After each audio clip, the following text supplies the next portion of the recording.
Tonight on City News Connect, everything from infill People do not like what they see happening in their neighborhoods. to public safety I feel like we are less safe as a city than we were 4 years ago. to how City Hall is run. People are tired of hearing whose jurisdiction it is. We see more and more people leaving this city and moving to outskirts like Atchison, Sherwood Park, Leduc. Edmonton's mayoral candidates sit down with City News to make their pitch for mayor. Good evening and welcome to City News Connect. On October 20th, Edmontonians will vote for a new mayor, and election 2025 has a packed slate of mayoral candidates to choose from. City News sits down with each of the notable names and familiar faces to hear what their vision for the city is. We begin tonight with two-term City Councillor Tim Cartmell speaking to us at the University of Alberta campus, where he took his first steps towards his engineering career. Heading into October 2025, what do you think the biggest issue is going into the election? Oh, I think the biggest issue ultimately is finances. The other issues that we have, there are solution sets for, I would say. There's policy solutions, there's consensus solutions, there's a bit of a change in terms of leadership, that kind of a thing. But at the root of it all, we've got a real financial crisis on our hands here, and we're going to have to get that in order before we can do any other thing, I would say.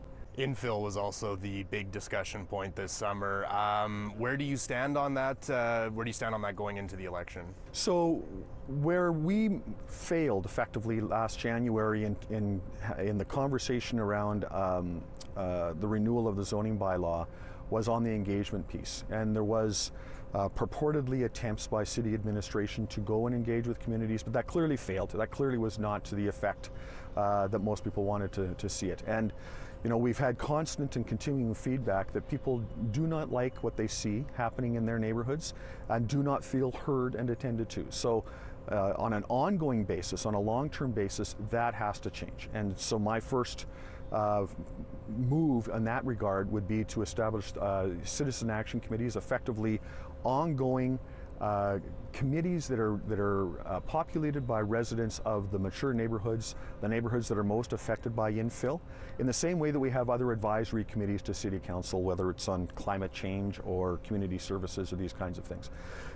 Establish that right off the bat and make sure that we do not fall into this trap again where we get ahead of people, that we are very much creating a people-led process when we talk about development, construction, major projects, transportation, all of these things. Not just infill, but all of these things.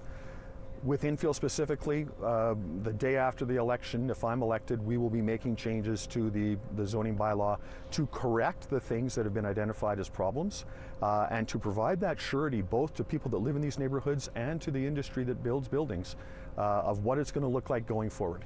You're one of 5 notable names running for mayor this year. How do you stand out from that, or how do you plan to try and stand out from that? Well, I've done stuff before I got to council. I've got a 30-year plus history of owning my own consulting engineering firm. I have 2 degrees from this institution. I've made a living. I've got a long track record of spending other people's money very, very effectively in delivering the projects that they wanted to see built on time, on budget, to the level of quality that they require. I have a long history of doing that stuff. I don't know that the other named candidates can claim to have done any of those kinds of things. Some of them might claim to be business owners, but they did not build that business from scratch. They came into it later.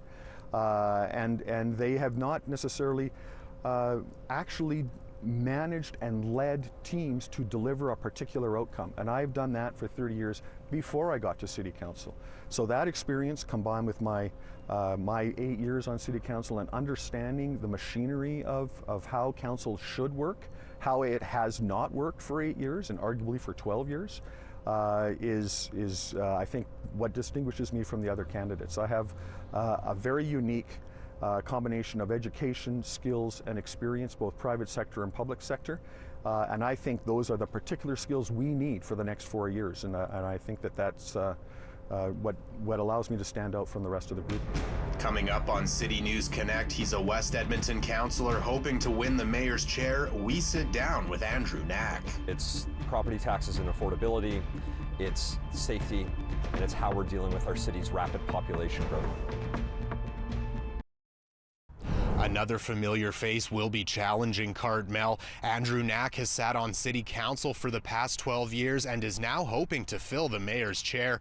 Councillor Knack speaking with City News outside the public library in the neighborhood he's called home for more than 20 years. It's actually really three things that are consistently coming up. It's property taxes and affordability, it's safety, and it's how we're dealing with our city's rapid population growth and what that means both for the newer neighborhoods that are lacking infrastructure, but also our mature neighborhoods that want to see the renewal of their existing infrastructure.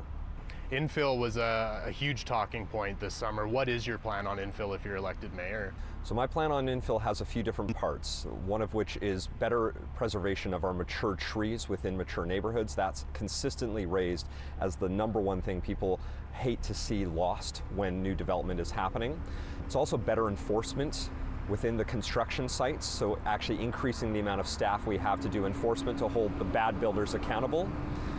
It's continuing to work on design refinement and addressing heritage concerns in neighborhoods where heritage is an important component of what makes those communities so special. Public safety, that's been an issue pretty much since the pandemic. Public safety, homelessness in the city of Edmonton. What's your plan around that? So people are tired of hearing whose jurisdiction it is. It doesn't matter that housing and homelessness and mental health and addictions is provincial jurisdiction. This issue is at a crisis point and people just want to see action. So my plan, if elected as mayor, is to actually treat this issue like it is municipal jurisdiction, actually develop a clear housing strategy, a clear approach to mental health and addictions to ensure that we're taking the lead.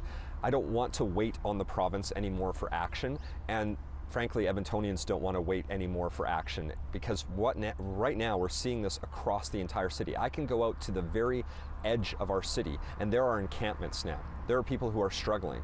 Community members are seeing that and they want to see those people get the support and care they need, and they want to make sure that's done immediately. And so that's my plan, which is to actually treat this issue like it's our responsibility, stop waiting on the province to act, because we're well past that point. Too many people are dying. Too many people are losing limbs during the winter. We can take greater action, and that's what I plan to do if elected as mayor. How do you do that from a city perspective, though, just because we hear that the city does not have the resources to really handle this problem in the way that the province can? I would argue that we do have a lot of financial resources. Right now, we've been spending hundreds of millions of dollars managing this crisis, trying to fill in gaps for the provincial government. What if instead we took that money we're already spending and used it in a proactive way, in a way that can actually help solve the crisis, to get more units of supportive housing that can actually better help address mental health and addictions. So while we might not be able to completely solve the problem on our own, I think we can take a much greater leadership role. We can still reach out to the provincial government, develop a strategy that we can bring to the provincial government, ask them to work with us, but we can also take that strategy to the federal government, who wants to see a lot more housing built. And so I think between what we can do as a city through our own strategy and through working in partnership with the other orders of government, we can make a much more significant change than what we're seeing now, which is actually the situation getting worse across the city. Turning to the race itself, you're one of 5 notable names running for mayor this year. How do you stand out from those names? What's different about you compared to the other candidates? I think there's 2 major things. The first is the fact that I'm an independent candidate who has a track record of working together with people from across ideological spectrums. So that's something that I've always prided myself in. It's why I do regular town halls. It's why I door knock every single month, and I've been doing that for the last 12 years. It's trying to bring as many people together to learn from one another, to hear from one another, and then use that to make better decisions. But then that leads directly into the second major difference, which is that I have a proven track record of action and accomplishing the things that I've said I'm going to do. So if you go look back at my platforms from 2013 and 2017 and 2021, almost everything I set out to do as a city councillor, I've been able to accomplish because I've been able to work together with people from across the ideological spectrum at various times. That's what's critical as a mayor. So as mayor, I can continue the work I've already been doing as a councillor, bringing together people no matter who's elected to city council, and actually accomplish the things that we're setting out to do, because that's what I've done every other year in my time as a city councillor. Ahead on City News Connect, he's a familiar face in federal politics. Raheem Jaffer talks about what he wants for Edmonton if he's elected to City Hall. For me, it was the lack of business representation that's been present in the past on council, but in particular in this race for mayor. Raheem Jaffer may be new to civic politics, but is no stranger to politics, sitting as a former Conservative member of Parliament in Edmonton Strathcona. Jaffer, a business owner on White Avenue, speaking to me in his family-owned business. What brought you into this mayoral race? It was already, a lot of folks were in it by the time you announced your candidacy. What pushed you to run for mayor? For me, it was the lack of business representation that's been present in the past on council, but in particular in this race for mayor. I think we've missed the mark on a lot of things in this city, especially we've seen a decline when it comes to having a lens that looks through policy making from a business perspective. I've seen more and more as I've tried to, and many others tried to build a vibrant economy in this city. We see more and more people leaving this city and moving to outskirts like Atchison, Sherwood Park, Leduc, because they're either finding it more competitive, more cheaper, less regulations, and that's really hurting Edmonton. And I have a young son. I've been involved in business. My first business was on White Avenue. I hate to admit how long ago, but it was a long time ago. And things have not been that vibrant as they used to be. And I know we can do better, but we need a council, and in particular a mayor, that creates the environment for businesses to succeed. Being a business guy in this community for a long time, but also having that federal experience that I had for a number of years, almost a dozen years, the fact that I'm an outsider in this election, I think in the past it's always been a bit of a struggle for people who have not been inside the system already as an incumbent. I think this is the first election where I'm hearing wholesale from people, we need change, we need somebody new. What do you think, I guess, the biggest issue is going into the October 2025 election? There's a host of issues that I've heard, but I would say the top three for sure, the economy in this city, like how we can actually make it more competitive.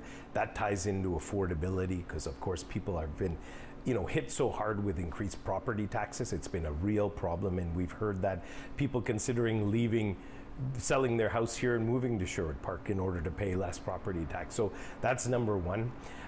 Crime issues related to safety in this city, whether it's taking LRT, going downtown, trying to support businesses on White Avenue, the nature of what we're facing with for challenges around crime, homelessness, all these things are a big concern for Edmontonians.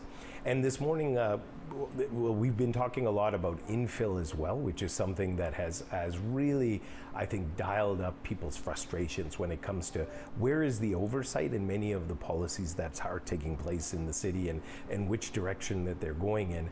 How is the city making sure that the outcomes of some of these decisions aren't negative? And I've seen a number of neighborhoods where citizens are just up in arms because they feel that they haven't been heard from, and that's accountability factor is a big issue, and that decisions are being made without any real input in. I'm happy you brought up infill because that wound up dominating a discussion at City Hall this summer. What is your plan for infill, and how is it different? Well, there's, I guess, responsible infill, and then some of the infill outcomes that we've seen in older neighborhoods where you would least expect a big monstrosity coming up between two bungalows. I was at a location not that long ago this morning where we were talking about talking to the neighbors, and there's two old family homes right in between, where somehow there's 16 units coming up in between these two homes. So not only is it affecting it's negatively affecting the character in this old neighborhood, but it's totally going to cause problems with infrastructure, with parking, with garbage collection, even with emergency vehicle access, which is something, again, like if there was certain oversight, this wouldn't have happened. One way to have avoided this is to go back to first of all, get rid of the blanket zoning, because this allows developers to do anything they want without the proper input from the citizens in the neighborhood. But in particular, attach one parking stall to each dwelling, because that would have made things a lot smoother in some sort of a development where the developer still could make decent money and you would be contributing to that issue of improving density, but not in a way that creates havoc within the communities. And I talked to a lot of people while we were door knocking in this neighborhood. They all said, look, we're all for infill. If it's improving a house, if it's creating a duplex or something manageable in the infrastructure aspect, parking aspect, everything else, we would be all for it. So ultimately, it's about getting back to the basics of how to do some of these things with the oversight that seems to be missing from City Hall. Next on City News Connect, former councillor Michael Walters tells us why he deserves your vote. So housing affordability is another huge issue for our city.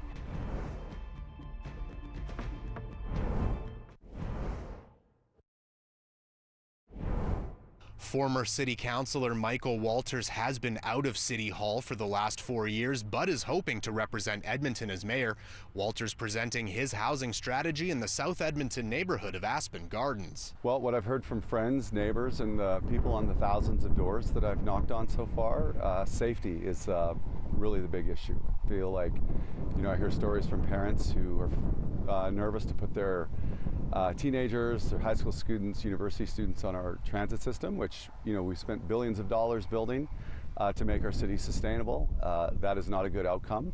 I think our city has become less safe in the next 4 years, and that'll be a high priority for me and a new council going into a new term. And how are you going to address that? Yeah, so I think we need to take politics out of policing, let them do their job, let them work more effectively with our transit peace officers to make transit 100% safe. Make sure they're working in partnerships with social agencies and community organizations to apply more of a kind of on-the-ground approach to local issues. And what we lack in Edmonton, which is really critical, is a day shelter strategy. We do not have places for people to go that are presently languishing and suffering in public spaces like transit and in all public spaces, frankly. So we need to work on that immediately. That's going to require an important partnership with the provincial government, what I would call a next level partnership, so that we can make real headway on that in the next actually few months. Infill obviously wound up being a huge discussion this year. Tell me about your plan for infill and how is it different from what other candidates are offering? Yeah, so when my wife and I were in our early 20s, I was a leader in a not-for-profit organization, and she was early career nurse. We were able to afford to buy a home in our city. That is not the case for people in that same situation today. So housing affordability is another huge issue for our city. I think we address that in a number of ways, namely that again, we had invested billions in LRT in Edmonton with the promise that we would put high-density, affordable housing for young people in particular near those transit centers and along those lines. My housing plan really re-emphasizes that strategy and looks at building 5,000 new rental housing units a year in Edmonton over the next 10 years. It's really important that we catch up on our rental housing supply. And certainly we have to provide new home buyers way more choice than we have in the last 4 years. We need to continue to build what are some of the most complete, dense and sustainable suburban communities that you'll find anywhere in the country. We need to get started at long last on real progress on Blatchford and exhibition lands, which allows us to take the pressure off mature neighborhoods that has been put on by, Councillor Knack and Councillor Cartmell really led the 8-plex everywhere strategy at council.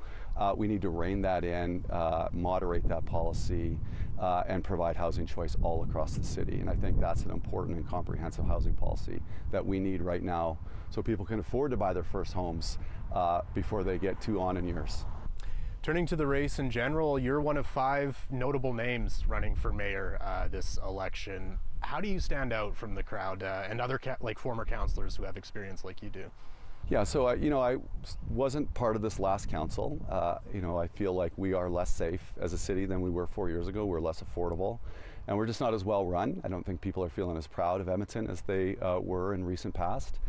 My background is pretty extensive, and I think prepares me really well for the moment that we're going to face looking at the next 4 years. I spent 20 years in not-for-profit, worked front lines with homelessness in our city, worked at the neighborhood level, focused on community safety, housing renewal, economic development, supporting small business, served 2 terms on council that I feel were very effective, and then in the last 4 years, while I've not been on council, I owned and ran a small business downtown. And I look at that range of experience, thinking about the challenges we face right now, and we need real action on homelessness. We need good governance that's focused on, really focused on serving residents and citizens of Edmonton again. And we need a real strong economic strategy and support for the business community. My experience is vast. I think it matches what we need in the next 4 years, and I'm energetic, eager to serve. It's going to be a great campaign the rest of the way to prove to the citizens of Edmonton that I'm the best leader for the next 4 years. While those mayoral candidates will be fighting to bring their vision to City Hall, other familiar faces and new names hoping to make their mark on the city. The biggest issue right now, top of mind for most people, is our infill issue, obviously, with the new bylaw to 2001. That's really top of mind for most neighborhoods. The only way to restore that confidence in people having a voice is to revert back to January 1st of 2024, repeal this bylaw in its entirety, and start from where we were at that point. The MNO, the Mature Neighborhood Overlay, was working extremely well up until that point. It's time to shine, Edmonton, let's shine together. Let's all shine bright in all kinds of weather. While some new faces are hoping to get noticed in this year's election. The city spends way too much on infrastructure, environment, all these things are important. But we don't spend enough on people. I've ran businesses and I understand that it's people first. So I'm a people first, service first candidate. There are several other names running for mayor in election 2025. The deadline for nominations is September 22nd. That is all for City News Connect. Election Day is October 20th in Edmonton. For all your news updates, you can head to edmonton.citynews.ca. Thank you so much for joining us here tonight. Have a good night, everyone.